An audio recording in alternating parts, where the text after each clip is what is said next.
this will be my first top 10 list. Now, this is going to be my top 10 list of my favorite voice actors. As some of you know, and some of you don't know, I'm just going to go ahead and point it out now. I want to be a voice actor. And I practice my voice every day when I'm alone. That way I can get better. Like, if I talk like this, or if I talk like this. You know, it doesn't really matter. I want to become a voice actor, and these top 10 influenced me greatly. And since I got no pictures, no equipment, nothing like that, I don't even have Movie Maker for crying out loud. I have to tell you who they are, and some of the roles that they played. So, let's start with number 10. Number 10 is Bill Fulmer, the voice for Goofy and Pluto in the Mickey Mouse stuff now. You know, I just love how he does that voice. I mean, he does it like no other. I mean, the original was okay, but I mean, Fulmer brought the goofiness back in Goofy once more. Yuck. So, number 9, Tara Strong. Tara Strong has voice acted in, it still does, in Fairly Odd Parents as Timmy Turner in cartoons, and in My Little Pony as Twilight Sparkle. Not to mention she's had many other roles such as Ben Tennyson in the original Ben 10, and many roles like that. I mean, how she can disguise her voice to make it sound like a guy, she does it so well. I never even knew that was a girl playing her until last year, when I had the idea to become a voice actor. And she is really good at what she does. She needs to keep up the good work. Number 8. Who is number 8? Oh, Rob Paulsen. Rob Paulsen is you probably know him by Raph and Teenage Mutant Ninja Turtles, the '80s series, the one from the '80s, or as Donatello in the new series that's going to come out. You also know him as Yakko Warner from Animaniacs. Also, Dr. Scratch and Sniff and Pinky from Pinky and the Brain. Now, his voice is just inspiring. I just love how he does that. I mean, he's great at what he does too, and I just can't describe how good this guy is. All right, number 7, Frank Welker. Now, I love Frank Welker. If you don't know who he is, he's the original, and still is, the voice for Fred in Scooby-Doo. The only time he hasn't played Fred was in the live-action movies and in A Pup Named Scooby-Doo since he was a kid. And we're talking about Fred was a kid, not Welker. I also found out recently that he was also in an Elvis movie, Trouble with Girls. Now, to be honest, that's one of the few Elvis movies I have not seen. I've seen most of them, but I have not seen this one. Why? I have no idea. But you know, he also is currently the voice of Scooby-Doo. So he's the voice of Fred and Scooby-Doo. Not to mention he's playing Azrael in the Smurf movies. And he had furious roles on SatAM in the first season. He's another great voice actor who is just inspiring. I mean, all I have to say is keep up the good work, Mr. Welker. Number 6, Mike Pollock. Mike Pollock is the current voice for Dr. Eggman in the Sonic series. Now, I love his voice because he just gets this voice out of nowhere. It sounds almost nothing like his voice, and that's the best kind of voice actors. If they can disguise their voice to make sure it doesn't sound like their regular voice, they can also do other characters. Like, this barely sounds anything like me. Even with the accent, you know. And now here's my English accent. I'm not very good at it, but I'm still working on it. You know, if you can disguise a voice to make sure it doesn't sound anything like your other voice, or at least mostly not like your other voice, then it would work best. And that's what Mr. Pollock does. He was also a narrator for Pokemon for a season, and he's also various characters on the series now. Number 5. Roger Craig Smith. Now, Mr. Smith, it isn't just for his Sonic role. His Sonic role is okay. You know, he's not the best, he isn't the worst. Mostly, in my opinion, the worst is Milton, who did it in Sonic OVA. Now, I don't like that voice at all. I mean, it sounds like if somebody was just holding his nose. I mean, it doesn't sound like a teenager.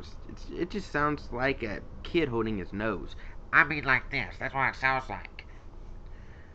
So, I just don't think it's that good.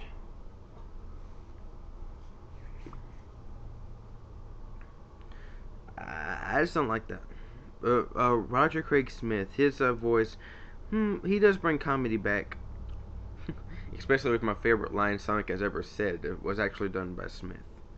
It was the Baldy McNose hair line. If you don't remember, it went something like this. It's an evil man, and you might know him who they call Baldy Nose Hair. I said, Baldy Nose Hair? That's the best thing I've heard all day. I got to remember that one. A little bit later in the cutscene. Hey, where are you going? To find Baldy McNose Hair, of course. I'm totally calling him McNose Hair. I've always remembered that entire cutscene because I just love how he brings the comedy in that one. So not to mention his other roles. So yeah, number 4. You do know I came with this list unprepared, right? James Arnold Tyler. Now I love James Arnold Tyler. He's played Timon a few times. He's the current voice actor for Johnny Test. I mean, I just love his voice too. I mean, he's like I don't know, in his either early or late 20s. He's somewhere in his 20s, I think. I'm not sure. I'll take a look. But he how can I describe how good his voice is? I mean, he can sound his voice to make exactly like Timon without making it sound anything like his Johnny Test voice. And his real voice almost sounds nothing like Johnny Test. So, James Arnold Tyler is number 4. Number 3. Doug Walker. Now, I love Doug Walker. Doug Walker is the nostalgia critic. And he always performs all these skits on his show and stuff like that. But every time he does it, he can always do it in a different voice. Like if he was trying to make it from the 30s, he would talk like this, really fast and really high. As if it was from the 30s. And then when he did his future stuff, he was like, what are you doing here? What am I doing here? What are we doing here? And then when that was in his last review on Scooby-Doo. And when he would act like Dr. Emmett Brown from Back to the Future, he'll go, Great Scott! Like that. It's really funny. But I just love how he can change his voice. You know, like every other voice actor. I mean, he's number 3 because he is funny, he's clever, he can disguise a voice for almost any situation. Number 3.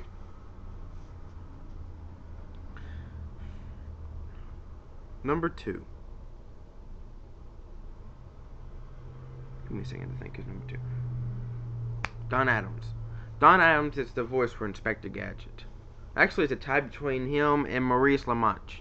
You see, Maurice LaManche and Don Adams were both Inspector Gadget, and they both sound almost identical. But the thing is about them is that Maurice LaManche had more voice stuff in it. But Don Adams was also really great at his job. I mean, I've heard a few other voice roles. He even played Gadget Boy when the show was on back in the 90s. But, you know, you can hear his voice, and you'll always immediately recognize it as Don Adams if you know who he is. And of course, Maurice LaManche. I love Maurice LaManche. I mean, he played the Brain from Pinky and the Brain. He, like I said, Inspector Gadget. He even did it before he was officially Gadget. When the show was airing, they made a surprise appearance on the Super Mario Bros. Super Show, where Inspector Gadget comes to the Mario Brothers plumbing I don't know what they call it, their house or their office. I don't know what they call it. But when he arrived, he is actually Maurice LaMonte. He isn't voice or anything. He's the one doing the voice, and you can tell too. So he did a pretty good job. Not to mention Maurice LaMonte also plays Sleet from Sonic Underground. You can almost recognize his voice. I mean, you can recognize his voice because it sounds almost identical to the brain. And the #1 best voice actor is Mel Blanc. Now, no one can doubt #1 would have to be him.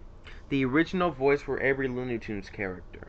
He's played over 500 roles and has done numerous other roles. And I found out his last original character role was Heathcliff back in 1980 and in 1984. He created voices. He created characters. He created life in these characters. He is a huge inspiration, and he is the best voice actor there ever is and ever was. He died in 1989.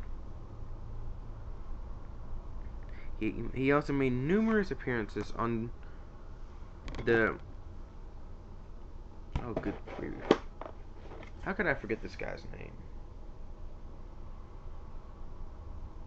Jack Benny. He made numerous appearances on the Jack Benny show all the time. And him and Jack Benny were best friends too. And he is just an amazing man. You should look him up. You should take a look at his work. He is really good. He is the best voice actor there ever is and ever was. So with that said, I'm out of here. Until then, good night, everybody.